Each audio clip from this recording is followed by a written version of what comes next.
नमस्कार, NB news देख रहे हैं आप और मैं हूं आपके साथ हितेंद्र। बीजेपी के 11 संकल्प। बिहार में विधानसभा चुनाव की तैयारियां तेज हो चुकी हैं क्योंकि पहले चरण के मतदान में ज्यादा वक्त अब नहीं बचा है। महज एक हफ्ते के बाद ही मतदान होना है, इसलिए अब भारतीय जनता पार्टी ने भी अपना विजन डॉक्यूमेंट जारी कर दिया है।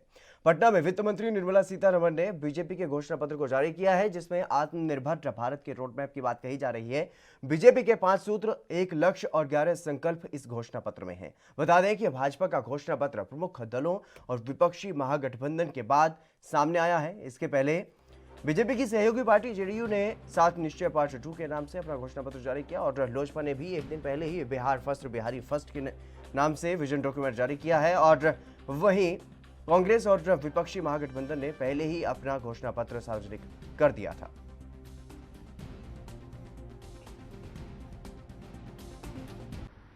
एक हम कंपैरिजन करेंगे 15 साल जो 1990 से लेकर के 2005 तक बिहार की अवस्था और 2005 से लेकर के 2020 तक का अवस्था। 15 साल उस समय, 15 साल 20 तक वाला 15 साल आप देख लीजिए। जैसे संजय जायसवाल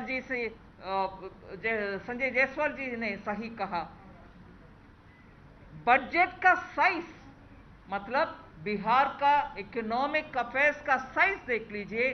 23,000 करोड़ जहां था 15 साल 2005 तक वाला 15 साल में, वो 2 लाख करोड़ हो गया है अभी। इसके मतलब क्या है? एक्टिविटी बढ़ने में आपके जीएसडीपी बढ़ जाता है। ऐसे ही ग्रोथ, जीडीपी ग्रोथ स्टेट का जहां 3% तक था 15 साल 2005 तक, वो बढ़कर के आज 11.3 तक। बीजेपी के 11 संकल्प कौन कौन से हैं वो भी आपको ग्राफिक्स के जरिए दिखाते हैं। सबसे पहला संकल्प, कोरोना वैक्सीन बनते ही हर बिहारवासी को मुफ्त में दी जाएगी और हिंदी भाषा में उपलब्ध होगी। मेडिकल इंजीनियरिंग समेत तकनीकी शिक्षाएं।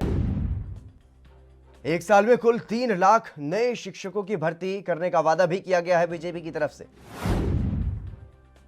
आईटी के क्षेत्र में 5 साल में 5 लाख रोजगार देने की बात कही गई है और इसके अलावा 1 करोड़ महिलाओं को स्वावलंबी बनाए जाने का वादा किया गया है। 1 करोड़ महिलाओं को स्वावलंबी बनाया जाएगा और गेहूं और धान के बाद एमएसपी पर दलहन की जो फसलें हैं उनको खरीदने का वादा किया गया है। 2022 तक 30 लाख ग्रामीण क्षेत्रों और शहरी क्षेत्रों के 30 लाख लोगों को पक्के मकान देने का वादा किया गया। 2 सालों में निजी और कॉम्फेड आधारित 15 नए प्रोसेसिंग उद्योग। अगले 2 सालों में मीठे पानी में पलने वाले मछलियों के उत्पाद में राज्य को देश का नंबर 1 बनाने का भी वादा किया गया। इसके अलावा प्रदेश में 10 लाख रोजगार के अवसर बनाने की बात भी कही गई है। तो इस तरीके से जैसे सभी दलों ने अपने अपने घोषणा पत्र जारी कर दिए हैं, तो सबसे आखिर में ये कहा जा सकता है कि अब बीजेपी ने अपना जो संकल्प पत्र है वो जारी किया है और इसमें जो 11 संकल्प लिए गए हैं वो आपकी टीवी स्क्रीन पर।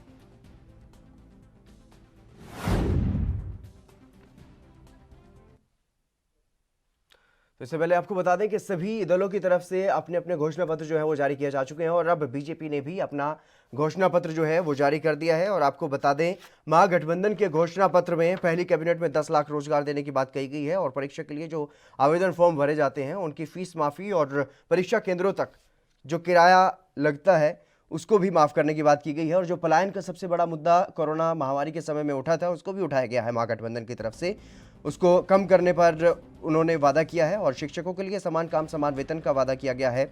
जीविका दीदियों का मानदेय दोगुना करने का वादा किया गया है और पहले सत्र में ही केंद्र के जो कृषि कानून हैं उनको भी रद्द करने की बात महागठबंधन की तरफ से की गई है।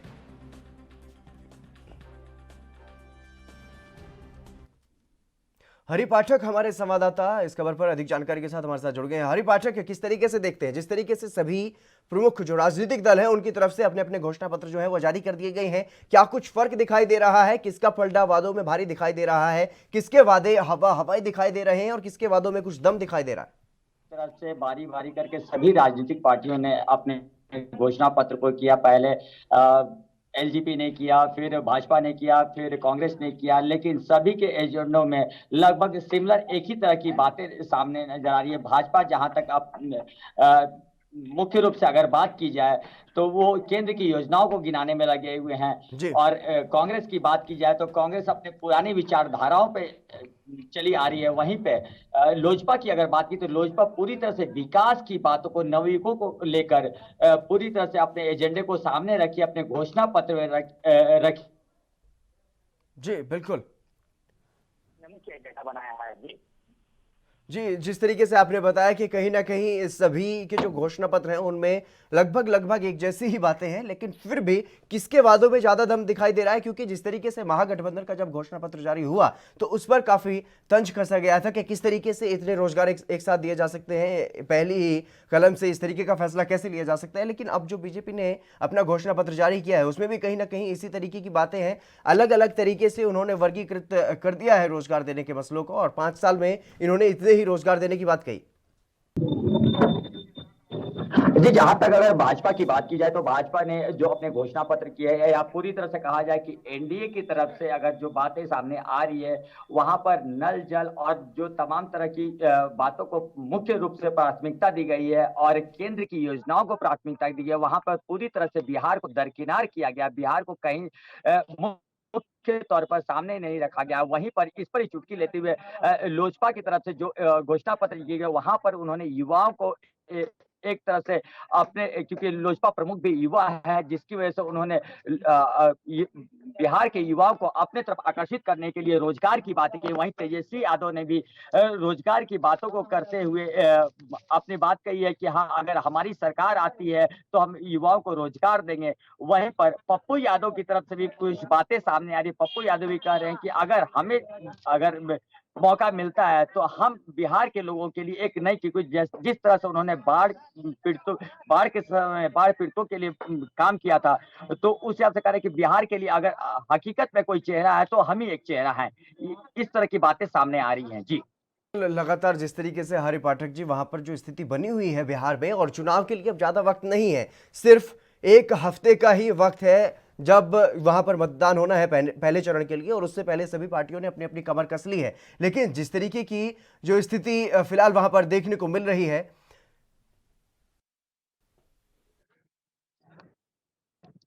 जल्दी मैं छुट्टी जा थोड़ा सा जल्दी निकालो, जल्दी निकालो।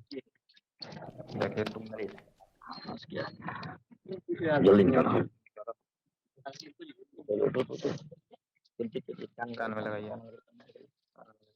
इस तरीके की स्थिति बिहार में बनी हुई है। 1 हफ्ते का वक्त अभी बचा हुआ है पहले चरण के मतदान के लिए, और सभी राजनीतिक दलों ने अपने अपने घोषणा पत्र जो है वो जारी कर दिए हैं।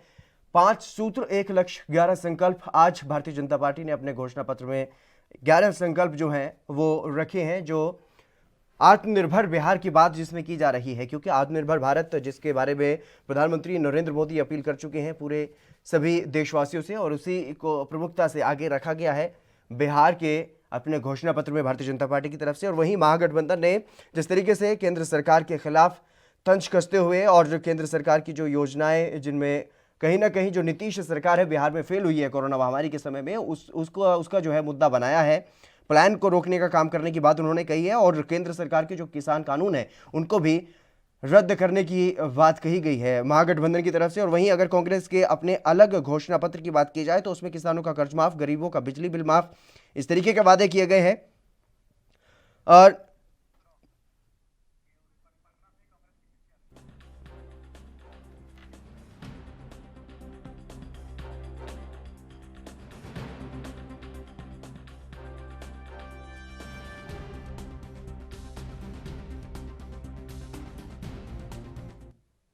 चलिए सीधा रुख करेंगे पटना का। पटना में कांग्रेस की प्रेस वार्ता की जा रही है, रणदीप सुरजेवाला संबोधित कर।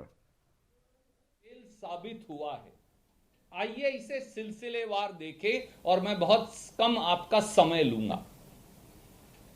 पहला, बिहार में देश में सबसे अधिक गरीब, ये मैं हम नहीं कह रहे, ये मोदी जी और मोदी सरकार की ताजा रिपोर्ट कह रही है। इस रिपोर्ट में चौंकाने वाला खुलासा यह हुआ कि बिहार की 33.74% आबादी गरीबी रेखा के नीचे जीने को मजबूर है। जनसंख्या के आधार पर बड़े राज्यों में यह सबसे अधिक है। अर्थात 2020 की आबादी के जो आंकड़े सामने आ रहे हैं वो हैं 12,47,99,926। अगर ये आधार लें तो फिर बिहार में 4,21,07,495 लोग या 4,21,00,000 लोग गरीबी रेखा से नीचे जीने को मजबूर हैं। जिम्मेवार कौन है? जो 15 साल से सरकार है। दूसरा, बिहार में 12वीं कक्षा में स्कूल ड्रॉप आउट रेट देश में सबसे ज्यादा और देश में सबसे कम ट्रेंड स्कूल टीचर। बिहार में 12वीं कक्षा में स्कूल ड्रॉप आउट रेट इसी रिपोर्ट के मुताबिक 39.73% या लगभग 40% है, जो देश में सबसे ज्यादा है। यही नहीं, बिहार में ट्रेंड स्कूल टीचर इसी रिपोर्ट के मुताबिक मात्र 24.53 या लगभग 25% है, यानी 75% स्कूल टीचर ही अनट्रेंड हैं।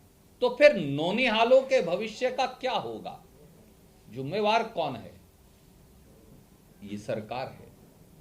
तीसरा, बिहार में उच्च शिक्षा में ग्रॉस एनरोलमेंट रेशियो देश में सबसे कम है।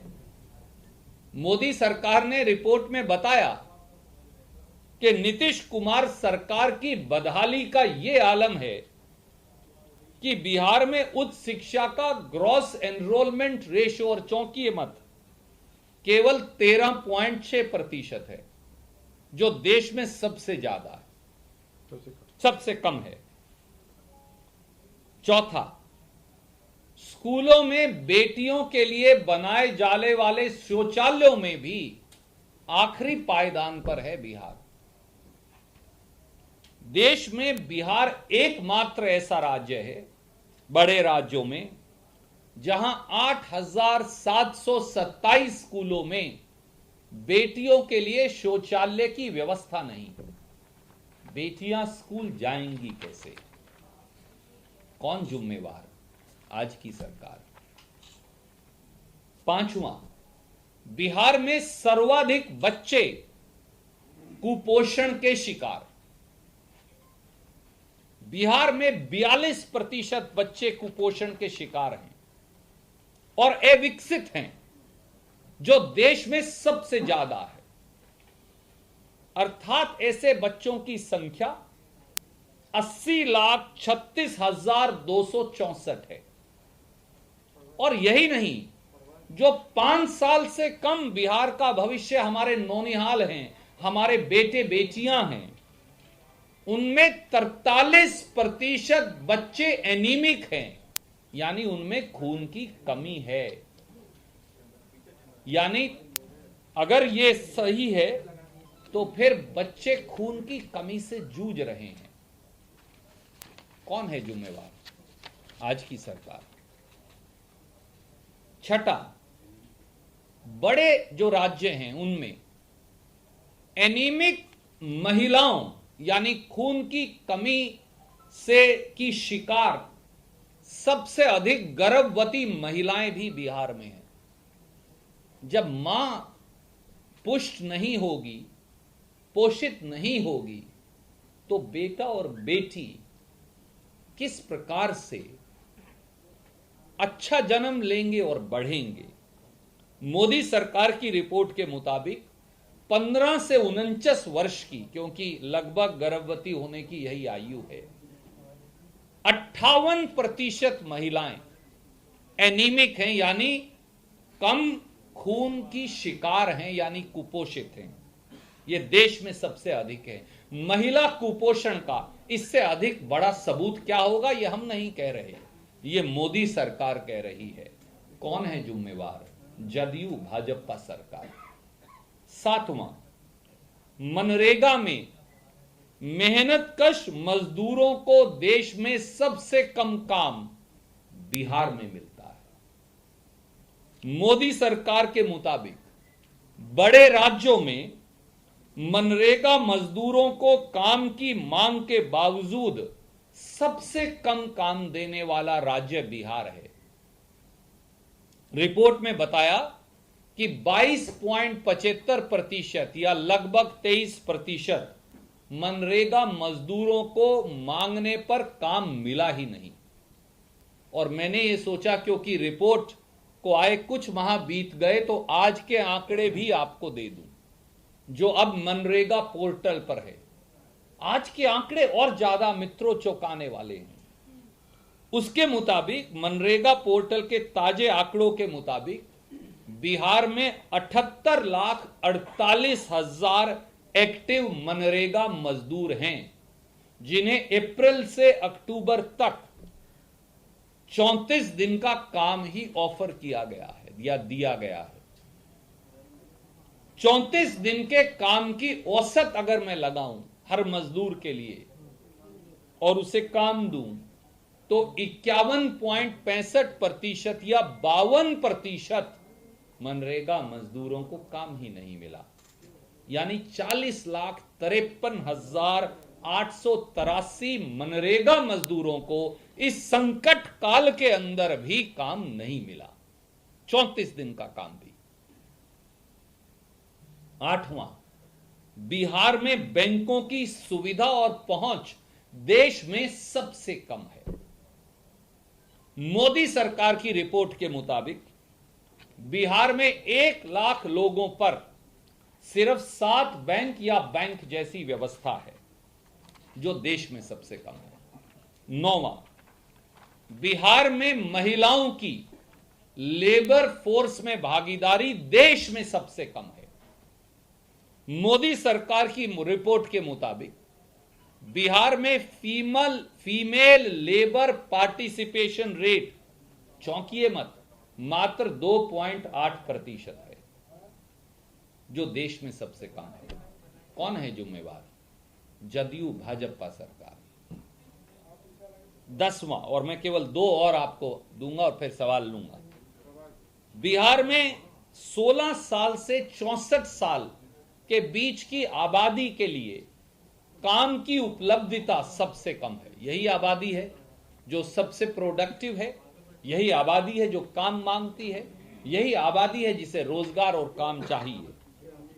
16 साल से 64 साल की आबादी के बीच बिहार में लेबर फोर्स पार्टिसिपेशन मात्र 38.2% है, 38% है जो देश में सबसे कम है।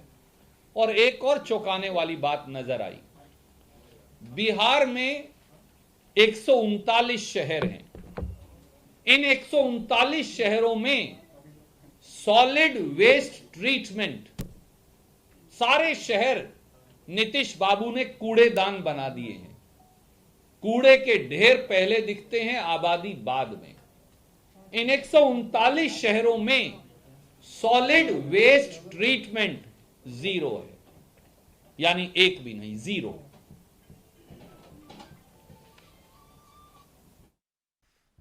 जी, तो राकेश पांडे भारतीय जनता पार्टी से इस चर्चा में हमारे साथ जुड़ चुके हैं। राकेश जी, आपका स्वागत है एबीपी न्यूज पर।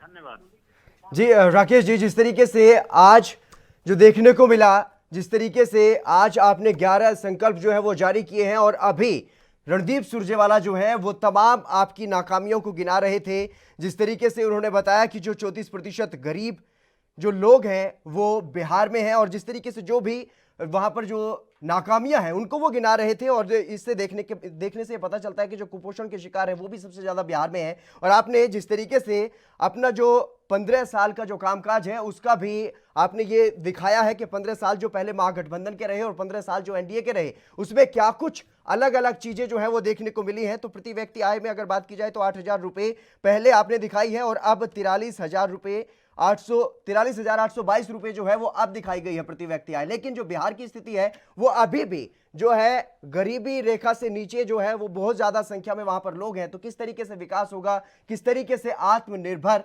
बिहार बनेगा? देखिए, निश्चित रूप से जो नाकामयाब लोग होते हैं, जो अपने प्रदेश में हारे हुए लोग होते हैं, इस तरह के नाकामयाबी दूसरे प्रदेशों के दूसरे सशक्त सरकार पे फोड़ते हैं। जी रणदीप सुरजेवाला जो है, खुद ही वो उनको वहाँ की जनता ने बार बार नकार दिया है। जी। और निश्चित रूप से जिसको जनता बार बार नकार देती है वो हताश, निराश और परेशान होता है, और कुछ भी वो अपना बात करते रहे, लेकिन बिहार की जनता कांग्रेस के साथ थी भी नहीं, है भी नहीं और आगे भी नहीं रहेगी। क्योंकि हम लोगों का 5 सूत्र, 1 लक्ष्य और 11 संकल्प के साथ हम लोगों ने समाज के बीच में आने का काम किया है। तो क्या उसमें ये कोरोना का गलत है राकेश जी, जितने जो बच्चे हैं वो 80 लाख के आसपास जो कुपोषण के शिकार हैं, क्या ये गलत है? नहीं, देखिए, गलत आप एक बड़े प्रदेशों में, जैसे बड़े प्रदेशों में आप उसके इंफ्रा का, उसके उद्योग का, उसके हर चीजों का चर्चा करें, सिर्फ कुपोषण की चर्चा करते हैं। इसका मतलब कि आप उसके जो निगेटिव जो विषय है, आप या तो वहाँ की जनता को या वहाँ के प्रशासन शासन को आप सिर्फ रीच करने का काम करते हैं।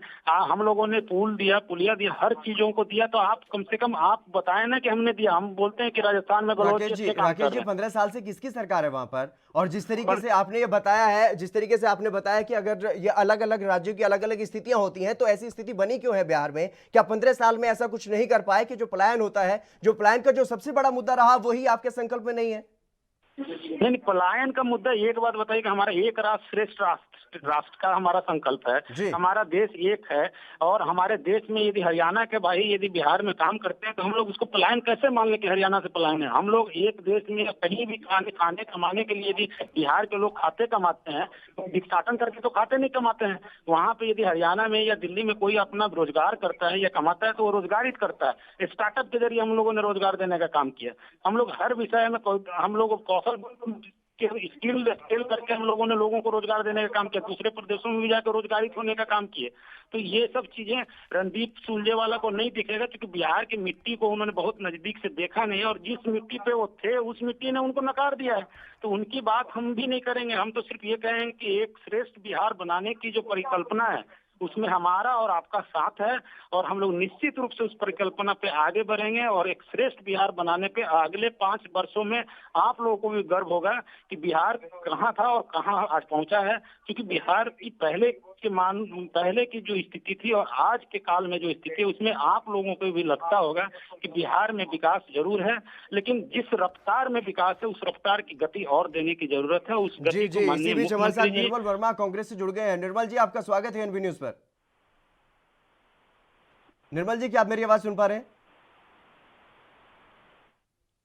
फिर से जुड़ने की कोशिश करेंगे। लेकिन राकेश जी, जिस तरीके से जो स्थिति बिहार में अभी भी है, ये आप भी मान रहे हैं कि बिहार में स्थिति पूरी तरह से ठीक नहीं है, इसीलिए रफ्तार को बढ़ाने की जरूरत है, और इसीलिए जो स्थिति वहां पर बनी हुई है सभी राज्यों के अनुसार अगर देखा जाए देश भर में, तो कहीं ना कहीं सबसे जो बदतर स्थिति है वो बिहार की नजर आती है। और यही इस बार मुद्दा बनाया गया है। महागठबंधन की तरफ से भी यही कहा गया है कि पलायन को रोकने पर कहीं ना कहीं काम किया जाएगा, क्योंकि पढ़ने वाले बच्चे भी बिहार से बाहर जाकर के पढ़ाई करते हैं। पहले बिहार में नालंदा विश्वविद्यालय में पढ़ने के लिए लोग आते थे बाहर विदेशों से भी, लेकिन अब बिहार के बच्चों को बाहर पढ़ाई करने के लिए जाना पड़ता है। हालांकि आपके 11 संकल्प में इसकी बात है, लेकिन किस तरीके से वहां पर जो रोजगार है, जो रोजगार के लिए बाहर जो एक बड़ी जनसंख्या बिहार की जाती है, उसको कहीं ना कहीं कंट्रोल करने के लिए क्या कुछ प्लानिंग है, क्या कुछ योजना सरकार की रहेगी? इसके बारे में कोई जानकारी आपकी तरफ से अपने घोषणा पत्र में नहीं दी गई?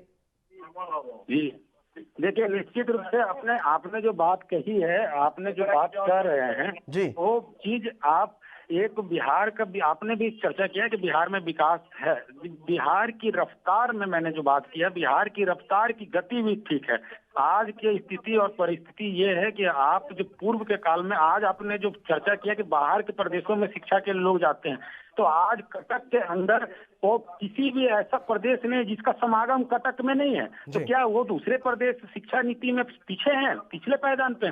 एक बेहतर विकल्प के लिए, बेहतर शिक्षा एजुकेशन के लिए आदमी यदि कटक में जा सकता है, बेंगलोर जा सकता है, दिल्ली जा सकता है, तो निश्चित रूप से हर प्रदेश का, हर डिस्ट्रिक्ट का एक जिले में या दूसरे जिले में समागम होता है। और जहां तक उद्योग की बात है, तो उद्योग नीति में भी यही है कि हम लोगों ने भी इस बार भी प्रयास किया है कि जैसे शिक्षकों की जो बहाली थी, अगले 5 वर्षों में भी हम लोग 3 लाख शिक्षक की बहाली का भी लक्ष्य रखे हैं। जी बिल्कुल बिल्कुल। निर्मल जी मेरे साथ जुड़ गए हैं कांग्रेस से एक बार फिर से। निर्मल जी, क्या आपको लगता है कि आत्मनिर्भर बिहार की तरफ जो आज बीजेपी ने अपना जो घोषणा पत्र जारी किया है, उससे लगता है कि आत्मनिर्भर बिहार की तरफ इस संकल्प पत्र में कुछ दिखाई दे रहा है? अरे भाई ये झूठ का संकल्प पत्र है। ये लोग इतने बड़े कलाकार हैं कि जब किसी की हत्या करते हैं तो उसका नामकरण करते हैं कि मैं इसको जीवन दान दे रहा हूँ। बिहार तो लोगों ने इस तरह से बर्बाद कर दिया। आज जो बिहार पूरे देश को और बाहर के प्रदेशों के लोगों को रोजगार देती थी, आज हम बाहर में प्रवासी मजदूर हो गए। इसका श्रेय नीतीश कुमार जी को जाता है पूरी तरह से, और भाजपा उनके साथ रही है तो वो इस श्रेय से नहीं बच सकती है। ये दोनों ने मिलकर के बिहार को बर्बाद कर दिया। लेकिन राकेश जी, जिस तरीके से आप पर ये आरोप लग रहा है कि बिहार को बर्बाद कर दिया है नीतीश सरकार ने, तो ऐसे में किस तरीके से जी नहीं, इनको जानकारी का अभाव है। कांग्रेस के जो हमारे मित्र हैं इनको जानकारी का अभाव है। जानकारी अपने चाल चरित्र चेहरे को देखें, और ये जब अपने चाल चरित्र चेहरे को देखेंगे कि आज इनकी दशा ये है कि देश के मानचित्र पे सिमटते सिमटते सिमटते हुए 3 राज्यों में ये पहुंच चुके हैं और देश की जनता इनको नकार चुकी है। ये तो हताश, निराश और परेशान है, ये सदमे में है, ये वेंटिलेटर पे है। तो ये ऐसी बात कहेंगे क्योंकि ये जमीन पे है नहीं, इनके कार्यकर्ता बूथ पे नहीं है, इनके कार्यकर्ता जिले में नहीं है, इनके कार्यकर्ता मंडल में नहीं है, इनके कार्यकर्ता पंचायत में नहीं है। तो ये तो हताश और निराश है ना।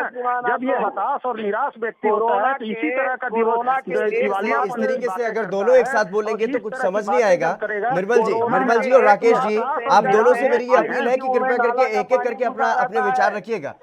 निर्मल जी, ये हताश और निराश व्यक्ति इस तरह की बातें करता है।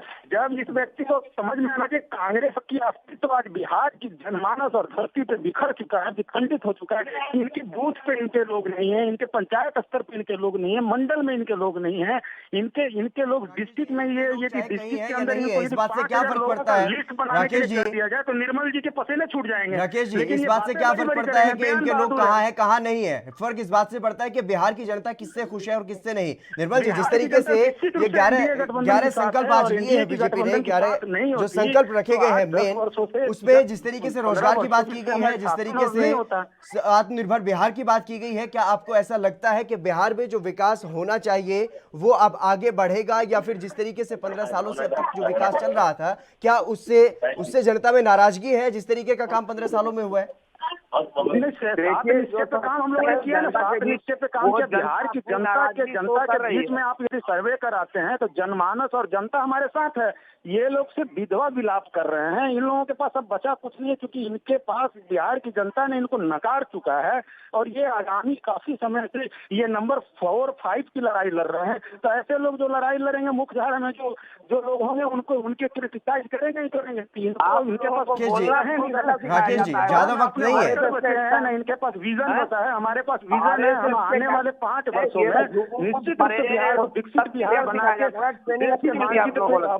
बिल्कुल राकेश जी, ज्यादा वक्त नहीं है। बिहार की जनता अपना फैसला सुना देगी और जल्द ही इसका परिणाम भी सामने आ जाएगा कि किसको बिहार की जनता ने चुना है। लेकिन निर्मल जी, जिस तरीके से ये कहा जा रहा है कि लगातार आपको जनता ने नकारा है, आपको जनता ने कहीं ना कहीं नकारा है, और इसी का ये परिणाम है कि 3 बार लगातार नीतीश कुमार जो है वो सीएम बने हैं और बिहार में वो सरकार चला रहे हैं, और इसीलिए आज जो स्थिति देखने को मिल रही है उसमें दिया हुआ जो देन है उसी का विकास है। इन लोगों ने कुछ भी नहीं किया है बिहार के लिए। निर्मल जी, आप कह रहे हैं कि बिहार में कुछ भी नहीं किया नीतीश कुमार ने, तो कुछ भी नहीं। यूपीए 1 के सरकार की देन है। आज आप पटना से भागलपुर चले जाइए, 6 घंटे लगेंगे पहुंचने में। क्या विकास की बात करते हैं? ये सब बिहार को ये लोग गुमराह कर रहे हैं। ये झूठे फरेबी लोग हैं। राकेश जी, अगर हकीकत की बात की जाए तो कहीं ना कहीं ये बातें सही भी है कि जिस तरीके के जो सड़कें हैं उनमें कहीं ना कहीं अब खामियां जो है वो सामने निकल करके आ रही है। लेकिन जो तस्वीरें आपकी तरफ से दिखाई जा रही हैं संकल्प पत्र में या फिर चुनाव प्रचार में, जो आपकी तरफ से जो सपने दिखाए जा रहे हैं, वो कहीं ना कहीं फर्जी भी लगते हैं।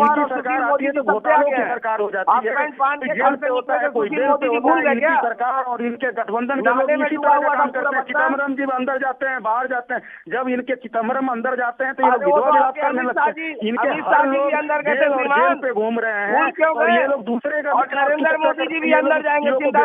बेशर्म लोग हैं। कांग्रेस की जनता ने नकार दिया है तो ये लोग हताश निराश हैं और निश्चित आप जो जनता को गुमराह करना उल्टी तरह की बातें करते हैं, उसको विकास दूर दूर तक नहीं दिखती है, क्योंकि उसको विकास की लकीरें खींचने में सक्षम व्यक्ति होता है, तो इस तरह की बातें करेगा ही करेगा। और कांग्रेस का मनोदशा आज इसी स्थिति में है कि कांग्रेस को तो खुद के लोगों ने उनको आज घर पे कर दिया, तो फिर विषय कहाँ है? आज तो सारा काम हमारा है, भागलपुर और फिर किशनगंज, दरभंगा, ये सारा काम तो हमारा गिनाएंगे, क्योंकि इनके पास काम बचा नहीं है, क्योंकि जनता ने इनको काम नहीं दिया है। आप हैं कहाँ पर? निर्मल जी मुझे मजबूरी में आप दोनों की आवाज को दबाना पड़ेगा, क्योंकि जिस तरीके से आप लोग यहाँ पर लड़ाई कर रहे हैं ये ठीक नहीं है। दोनों एक साथ बोलेंगे तो समझ नहीं आएगा, लेकिन जिस तरीके से बीजेपी ने आज 11 जो संकल्प अपने जारी किए हैं, अपना जो घोषणा पत्र है वो जारी किया, उसमें 11 संकल्प लिए गए हैं, लेकिन सवाल यहाँ पर ये है कि जो स्थिति होनी चाहिए थी, जो बेसिक शिक्षा के लिए जो स्थिति होनी चाहिए थी वो भी नहीं है। जो बच्चे हैं वो कुपोषण का शिकार है, और जिस तरीके से बेटियों के लिए शौचालय की व्यवस्था बिहार के स्कूलों में नहीं है, तो ये कहीं ना कहीं ये बड़े सवाल हैं और इस पर भारतीय जनता पार्टी को विचार करना चाहिए था। और जिस तरीके से ये बात की गई है कि अब शिक्षा की स्थिति को जो है वो बेहतर किया जाएगा, लेकिन अब तक क्या कर रहे थे, ये बड़ा सवाल है कि अब जो सपने आपकी तरफ से दिखाए जा रहे हैं उन पर किस तरीके से भरोसा करेगी बिहार की जनता। हेलो जी जी, मैं बोलूं अब? जी मैं ये कह रहा हूं कि ये कह रहे हैं 19 लाख लोगों को नौकरी देंगे। अगर इनको अगला 5 साल का समय और दिया गया तो ये आपको हास्यास्पद नहीं लगता है? जो आदमी 15 साल राज करने के बाद ये कह रहा है कि 5 साल और समय दोगे तो मैं 19 लाख लोगों को नौकरी दूंगा, ये क्या झूठ फरेब की बात।